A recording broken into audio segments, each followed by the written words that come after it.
I'm Ryan Lightfoot-Brown of FundCalibre, and welcome to the Investing on the Go podcast. We're joined today by Richard Kaye, the portfolio manager of the elite-rated Comgest Growth Japan Fund. Richard, thank you very much for joining us. Thank you, Ryan. Japan is often thought of being very reliant on the global economy to do well. Is this still the case today? Much less than before.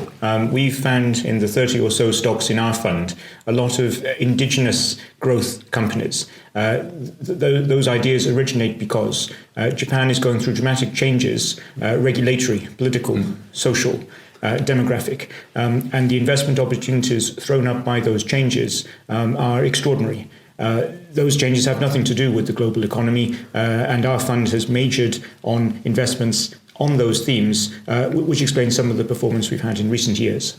Sure, and you say that your belief is that the Japanese companies are very much under-researched. Why do you think this is, and what opportunities does this offer you as an active manager in the space? Yes, as you say, Ryan, we think that the average analyst coverage on Japan is significantly lower than in other developed markets, and we think the reason is that Japan has more or less been a market in decline for 20 years, at least until 2012-13.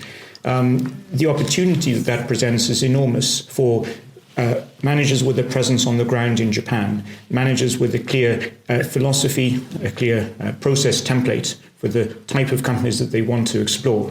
A number of the companies we hold in our fund have zero analyst coverage, or they have one or two analysts only covering them. When we can find those ideas, of course undervalued and misunderstood, the opportunity for us is immense.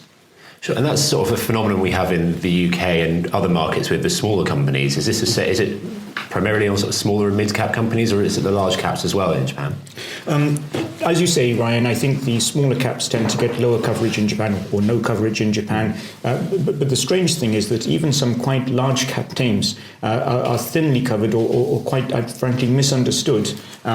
This isn't really a large cap name, but a company called Workman, which is a casual sportswear maker that we recently put in, is a $6 billion market cap company listed for over 15 years, with one Japanese analyst only covering it, writing in Japanese.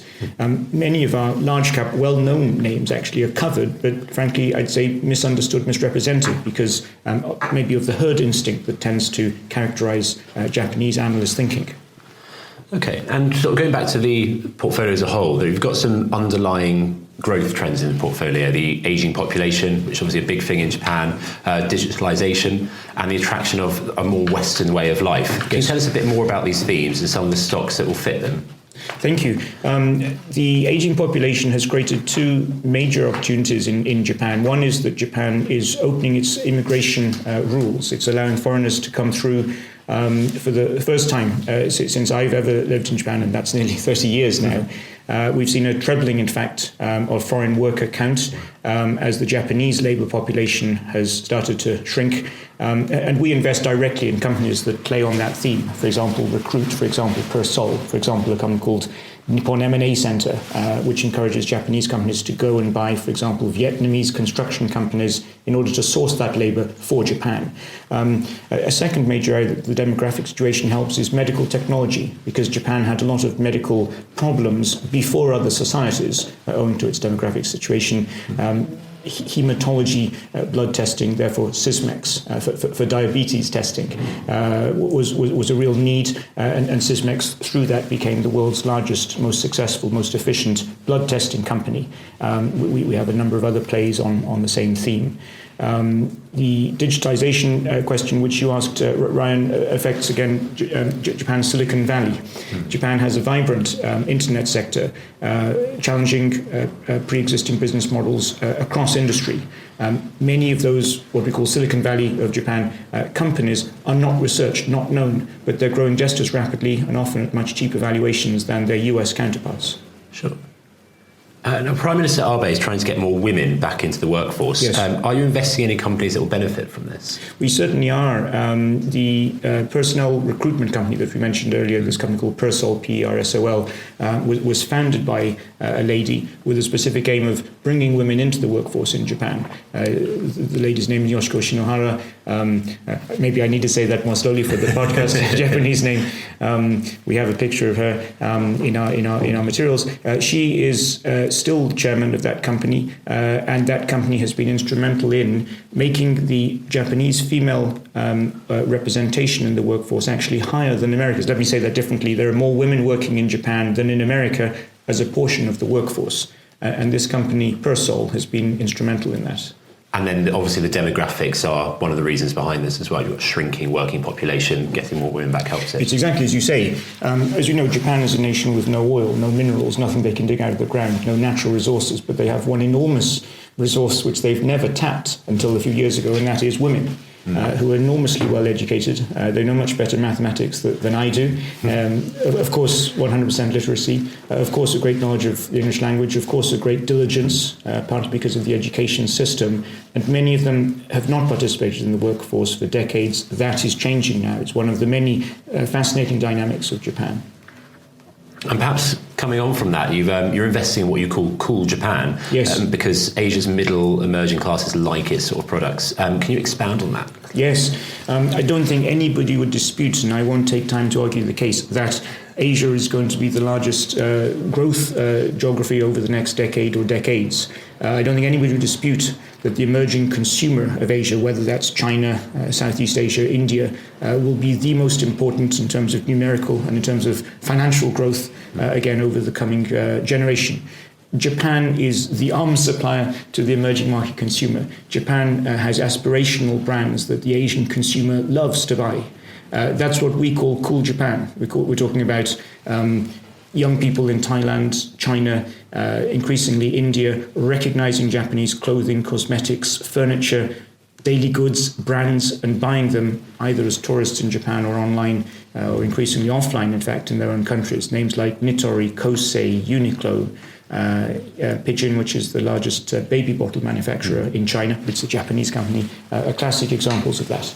Now, you publish a carbon footprint and an environmental footprint for the fund. Can you tell us more about this, please? How long you've been doing it, what it represents, and why it's important to your process? Thank you very much. We've been doing the carbon footprint, Ryan, for 3 or 4 years now, because we have a rigorous ESG process in our fund, which we consider integral to our research and investment process.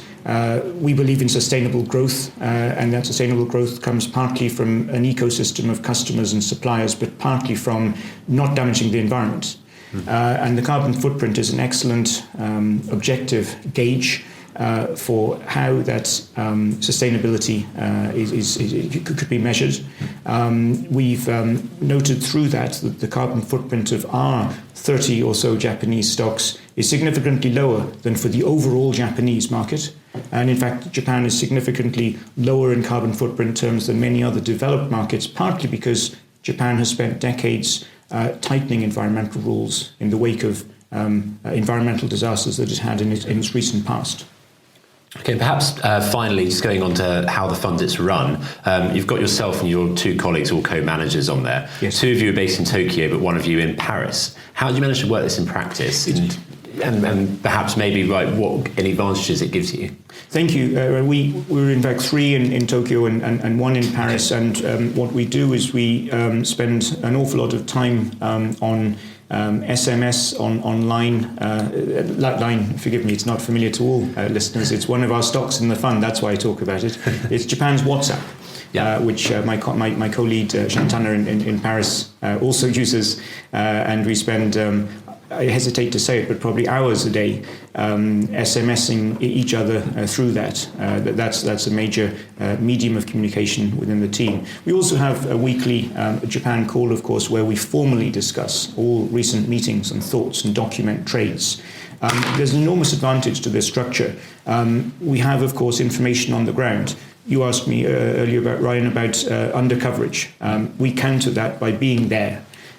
Simultaneously, we have a global perspective, and my co-lead Shantana sits next to the managers of our global fund at Comgest, which has a 30% weighting in Japan, between 25 and 30, and receives their inputs on our Japan perspective. That local and global combination, which our team thereby can achieve, is invaluable in our view. Well, Richard, that's been really interesting. Thank you very much for your time today and for joining us. Thank you for your time, Ryan.